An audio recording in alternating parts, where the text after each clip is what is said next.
How to repeat footnote in MS Word. So if you want to repeat the footnote in MS Word, then first you need to make sure that you have an internet connection. After that, you can open up your browser. And as you can see that I have these footnotes right here. I have two footnotes in this document. So if you want to refer the same footnote or if you want to repeat the footnote in MS Word, so just place the cursor where you would like to add the footnote again.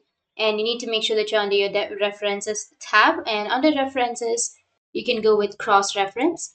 Once you click on cross reference, now here you need to go with the drop down and then you can select the footnote.